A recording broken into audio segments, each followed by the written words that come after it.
Allez, ça tourne. Ça y est, la saison estivale 2022 est terminée. Fini les interviews en franglais de Nelson Montfort. Fini les nuits blanches passées à regarder des Lituaniens lancer du disque. Fini le palpitant qui s'emballe sur du 100 km. En revanche, quelque chose qui n'a jamais vraiment commencé, c'est les victoires françaises. Ah, j'avoue, a été un petit peu facile. Mais c'est globalement le sentiment de la presse généraliste à l'issue des deux grands championnats de cet été, les mondiaux et les Europes en plein air. Mais sur France Athlé, on est de ceux qui vont plus loin, qui regardent l'envers du décor, qui ne se contentent pas d'un vulgaire tableau de médailles. Ici, on essaye de faire les choses bien. Et c'est pourquoi on va s'intéresser dans cette vidéo, non pas à deux grands championnats, non pas à trois grands championnats, mais bien à 4 compétitions internationales, et plus si affinité, lors desquelles les tricolores se sont illustrés avec plus ou moins de succès. Lesquels ? Surprise !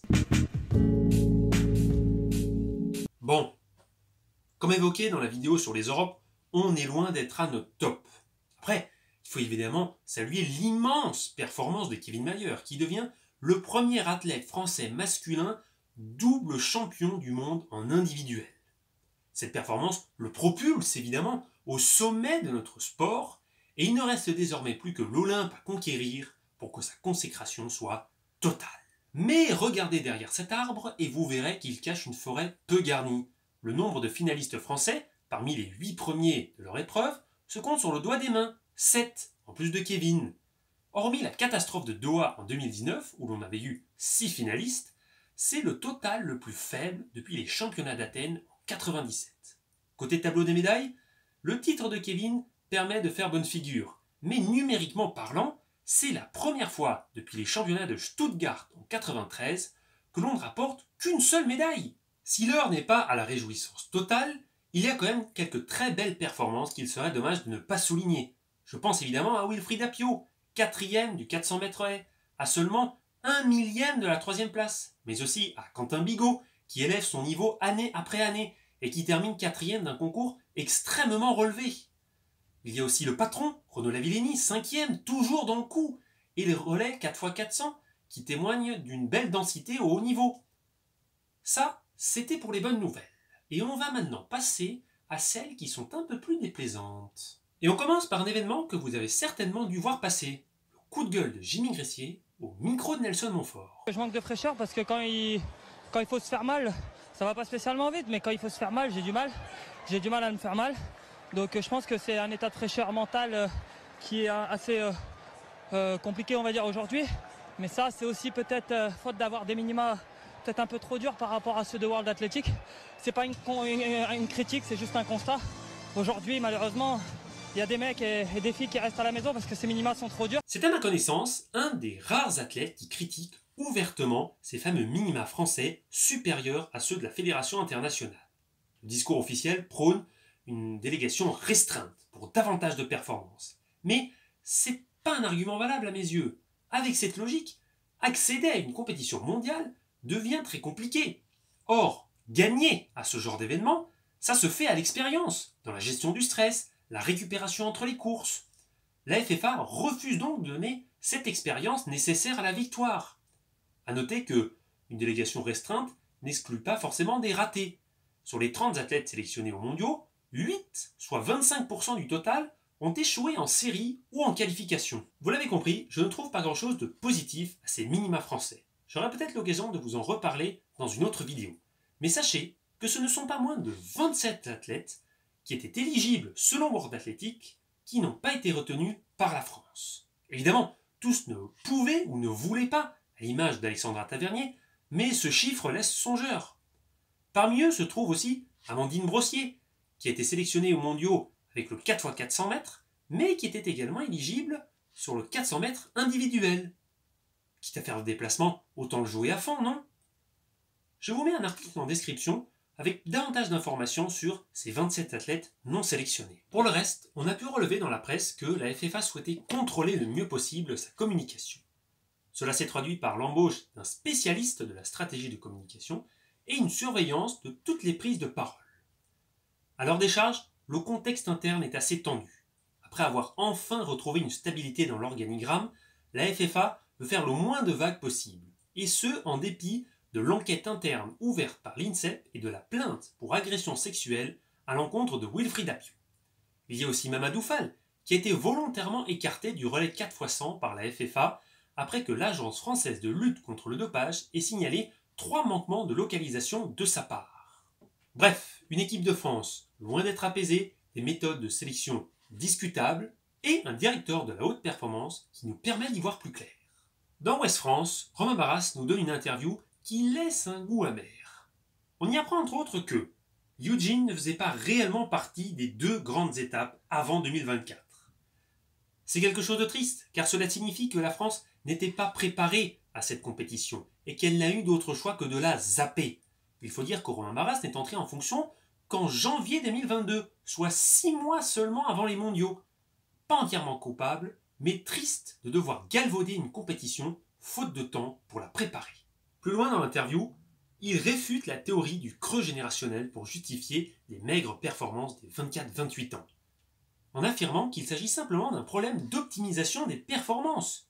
Sérieux aveu de faiblesse, et preuve qu'il n'a pas repris le navire FFA dans le meilleur état. Enfin, il ne défend pas réellement les minima français. Était-ce une idée qui lui plaisait réellement? N'avoue-t-il pas à demi-mot que ça n'a pas porté ses fruits? Pour conclure, on ne peut pas enlever à Romain Barras une certaine lucidité. Mais il est temps désormais de se tourner vers ce qu'il a lui-même défini comme la première marche vers les Jeux Olympiques de Paris, à savoir les championnats d'Europe en plein air.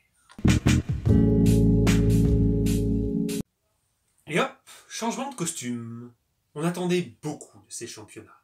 Pour la France, après 4 ans de disette, c'était l'occasion de refaire le plein de confiance et de médailles sur une scène continentale moins compétitive que les mondiaux et les Jeux Olympiques, logiquement. Qui plus est sans les Russes et les Biélorusses, qui avaient gagné 10% du total des médailles en 2018. On attendait tellement de ces championnats que je vous ai teasé de long en large dans ma première vidéo. À la fin de ces Europes, mon sentiment était le suivant. Il y a eu certes de belles promesses, c'est indéniable. Mais il y a eu également la triste confirmation de ce qu'on a vu le mois précédent. La France n'est plus une nation de premier rang. Au vu des résultats, la France fait face à une situation rarissime. En termes de nombre de médailles, nous sommes la 6e nation de ces championnats.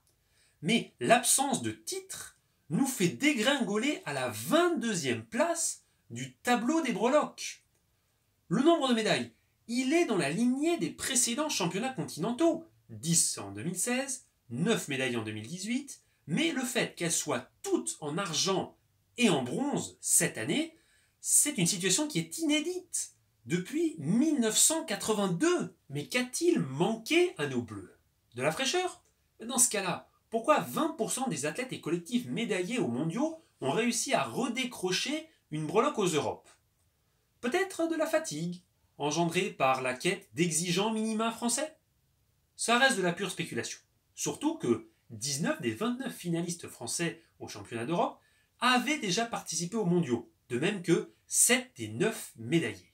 Mais qu'est-ce qui nous a manqué alors? Sachant que l'équipe de France n'a jamais été aussi grosse, avec près de 100 athlètes sélectionnés. C'est parfois une question de millième, comme pour Pascal Martino-Lagarde, devancé par Azir Martinez d'1 milliseconde. Pour Ludwig Vaillant, il a manqué 1 centième pour qu'il monte sur la boîte. Pour Thibaut Collet, c'est aux essais que le bronze lui a échappé. Hugo Hey n'a pas pleinement pu défendre ses chances à cause d'une bousculade. On pourrait refaire les championnats très longtemps avec des si, mais force est de constater que le destin n'a pas voulu nous donner de coup de pouce. Après, on va évidemment féliciter tous les médaillés. Les relais 4x100 et 4x400 mètres hommes ont encore une fois montré leur solidité. Wilfried Appiau et Jean-Marc Ponviane ont réussi à être finalistes des mondiaux et médaillés aux Europes. Le 110 mètres haies masculin se porte très bien, avec Jusqu'au Maté et Pascal Martino-Lagarde. La taulière Renelle Lamotte a tenu son rang. Et les agréables surprises, elles sont à mettre sur le compte de Jules Pombry et Jens Rupp, dont c'était les premiers championnats seniors sur piste. Et on termine cette partie par l'analyse de l'interview que Romain Barras a donnée à l'équipe après ces championnats. Et le moins qu'on puisse dire, c'est que c'est encore pire que la précédente. Non pas dans le sens où il ment, mais c'est ici la vérité qui fait mal. D'abord, il dit, je cite, 23 finalistes, c'est révélateur d'une certaine densité. Bon, premièrement, c'est un chiffre complètement bidon. Il y a 30 finalistes, relais compris. Et puis, c'est tout à fait relatif et à la libre appréciation de chacun, sachant que les Britanniques avaient 49 finalistes, les Allemands 44, les Italiens 34, je dirais que c'est plutôt honorable pour une nation aussi grosse que la France, sans plus. Plus loin, l'argument des relais témoins de la vitalité du collectif France est ressorti, à juste titre selon moi, mais à la longue, il ressemble un peu à un cache-misère. L'optimisation des performances sort également des placards, comme pour admettre qu'il existe peu d'autres marges de progression. Mais le plus dramatique, sans jeter la pierre à Romain Barras, entendez bien, c'est sa réponse à la question « N'est-ce pas un peu tard pour les Jeux Olympiques de 2024 ?» Voici ce qu'il réplique. La problématique, c'est que je vais parler de ce que je peux maîtriser. Et ce que je peux maîtriser, c'est mettre des choses en place à mon échelle à moi, c'est-à-dire à partir de maintenant. On les construit, on les met en place, et peut-être que ça portera ses fruits pour 2028 ou 2029. Et c'est tant mieux. Le but, ce n'est pas de raisonner simplement Paris 2024, c'est on ne peut plus clair. La direction actuelle de l'athlétisme français est arrivée trop tard. Patrick Ranvier, le directeur national technique, est en fonction depuis décembre 2021, tandis que notre cher Romain est là depuis janvier 2022. Elle est arrivée trop tard et elle ne peut plus rien faire pour augmenter les chances de médaille de la France à nos JO, si ce n'est faire de petits ajustements sur ce qui existe déjà. La dernière question de l'interview permet à Romain Barras de faire une critique à peine voilée de l'ancien organigramme. Peut-être qu'avant, les priorités n'étaient pas mises au même endroit. Moi, par mon passé, par ma culture, par les gens qui m'ont formé, j'attache de l'importance à former la jeune génération pour la faire grandir. Parfois, on s'arrête à se dire, on maximise seulement le très haut niveau, la vitrine de l'athlétisme. Tout est dit, on sait à quoi s'attendre, j'espère que vous êtes prêts. Mais on va pas s'arrêter là. À l'image de Jules Pommery, de jeunes pousses pourraient bien nous surprendre, et c'est pour ça qu'on va s'arrêter sur les principaux championnats jeunes organisés cet été. Et hop, me voilà toujours au même endroit. Tous les 2 ans, depuis 1986, se tiennent les championnats du monde junior, qui rassemblent les athlètes de 18 et 19 ans. C'est en quelque sorte l'antichambre vers les compétitions seniors. Et les médaillés ont toujours droit à un très joli coup de projecteur. C'est durant cette compétition qu'on a entendu parler pour la première fois de Sacha Zoya, Willem Bellossian, Alexandra Tavernier, tous gagnants à leur époque. On peut donc légitimement considérer cela comme un indicateur de la forme de nos jeunes. Et le moins qu'on puisse dire, c'est qu'on n'a pas été déçus. Si, en termes de quantité de médailles, nous ne sommes qu'au 11e, la Placing Table nous permet de remonter en 8e position, tandis qu'au tableau des médailles, on est 7e, avec une médaille d'argent et surtout 2 titres. Le premier des 2 garçons, sur lequel vous auriez fort à parier ces prochaines années, c'est Anthony Amirati. Le perchiste grassois est tout simplement le 2e meilleur performeur junior de tous les temps, juste derrière la légende Armand Duplantis. Avec son record de 5,81 m établi le 31 août dernier, il aurait terminé 8e des mondiaux et surtout 3e championnat d'Europe. De quoi augurer de très belles choses pour ce jeune homme qui, on l'espère, perpétuera la tradition française de la perche à très haut niveau. L'autre phénomène de ces championnats, c'est le sauteur en longueur Erwan Konaté. À 19 ans, il réussit à conserver son titre acquis en 2021, bien aidé par le calendrier chamboulé par la pandémie. Là aussi, les performances laissent rêveuses, puisque son saut de 8,08 m qui lui a offert le titre mondial junior lui aura aussi permis de finir 5e à Eugene et surtout vice-champion d'Europe. Sa sélection à Munich s'est même posée à un moment, avant que la FFA y renonce suite au trop grand rapprochement entre les 2 compétitions. Parmi les prestations féminines, Sohan Ogakos s'est brillamment illustrée en triple saut. Avec sa performance de 13,38 m qui lui assure une belle 2e place, elle est en constante progression. Elle qui avait fini 4e des précédents mondiaux juniors à Nairobi en 2021. Si on descend plus bas dans les catégories d'âge, la France n'est pas en reste. Les championnats du monde U18 n'existent plus depuis 2017, mais on va voir ce que ça a donné du côté des Europes qui se sont tenus cette année. Il est évidemment hasardeux d'affirmer que ces athlètes, qui ont entre 16 et 17 ans, seront les stars du futur. Les étapes vers le très haut niveau sont encore nombreuses et le développement physique n'est parfois pas encore terminé. Néanmoins, la délégation française a rapporté 7 médailles de ces championnats, dont 2 en or. C'est une baisse notable par rapport à l'édition 2018, où l'on avait terminé avec 12 breloques, mais de très belles choses ont été vues. Les titrés sont Clémence Rougier au triple saut et Jehan Autou sur 200 mètres. Mettez quand même ces noms dans un coin de votre tête. On ne sait jamais ce que l'avenir nous réserve, et on souhaite évidemment le meilleur pour la carrière de ces jeunes. Il ne s'agirait pas d'oublier que la talentueuse Jaroslava Mauchik a commencé par un titre de championne d'Europe cadette en 2018. Vous commencez à vous en rendre compte, mais il n'y a pas que les championnats seniors et les Jeux Olympiques pour satisfaire votre soif de victoire française. Si l'on cherche un peu, on découvre qu'il y a plein d'autres compétitions et donc autant d'occasions de se réjouir, et pas seulement chez les jeunes. Combien d'entre nous savent que nous sommes champions d'Europe masculin par équipe sur 10 000 mètres, un titre qui a été décerné à Passé en mai dernier lors de la Coupe d'Europe. Jimmy Gressier, Yann Schrub, Emmanuel Rudolf Lévis, respectivement 1er, 4e et 11e, ont fait honneur à cet événement organisé sur notre territoire. Lors des championnats du monde de 100 km, la Française Floriane Hoth a brillamment remporté l'épreuve avec un temps de 7 heures et 4 minutes, soit le nouveau record d'Europe et une moyenne de 14 km/h durant toute la course. Rendez-vous compte. Cet été a aussi vu se tenir les Jeux méditerranéens, qui ont permis à 4 athlètes français dits de second rang, sans aucune connotation péjorative, entendez bien, d'engranger des victoires. Il s'agit d'Azedine Haps, Aurore Fleury, Augustin Bey et Solène Compère. Ce genre de compétition permet au collectif France de vivre quel que soit le niveau des athlètes. Si l'on sort encore des pistes en tartan, les Français sont aussi champions d'Europe de trail par équipe masculin et féminin. De très beaux exploits collectifs qui s'accompagnent de belles performances individuelles aussi, avec la victoire de Sylvain Cachard dans la course en montagne et celle de Blandine Lirondelle au trail. Enfin, on finit là où tout commence, chez la jeunesse. Fin juillet s'organisait le Festival olympique de la jeunesse en Slovaquie. Censé accueillir les jeunes de 14 à 18 ans en préparation aux vrais Jeux olympiques, le festival accueille en réalité des athlètes de second rang. Pourtant, la France joue le jeu et on termine 6e de la compétition avec 3 titres et 3 médailles de vice-champion. Ma conclusion, elle va vous sauter aux yeux. Oui, se plaindre des piteuses performances des seniors sur la piste est légitime. Oui, la FFA est larguée, mais elle fait tout son possible pour tenter de sauver les meubles en vue de Paris 2024.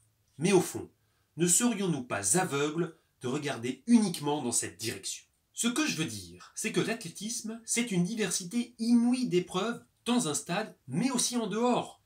En France, on a encore énormément de personnes qui sont prêtes à aller défendre nos couleurs dans toutes les compétitions et sur tous les continents. Et ça montre une chose, que l'esprit olympique n'a pas quitté l'Hexagone. De même, quand je regarde les jeunes, je ne peux m'empêcher d'espérer un coup d'éclat de leur part lors de nos Jeux olympiques qui se tiendront dans maintenant exactement 2 ans. Hattie Moule, l'américaine, est championne olympique sur 800 mètres à 19 ans. Kiarni James est au sommet de l'Olympe sur 400 mètres au même âge. Jacob Ingebrigtsen gagne le 1500 mètres des Jeux olympiques de Tokyo à 20 ans seulement. Ces exploits laissent rêveurs. Le sport sert à rêver. Et donc je me permets de rêver d'une histoire française comme celle-ci. Une histoire qui ressemblerait à celle de Yann Schrub, interne en 9e année de médecine et 3e du 10 000 mètres des championnats d'Europe. Allez, sur ce, je vous laisse. Si vous avez un avis, laissez-le en commentaire. Ciao!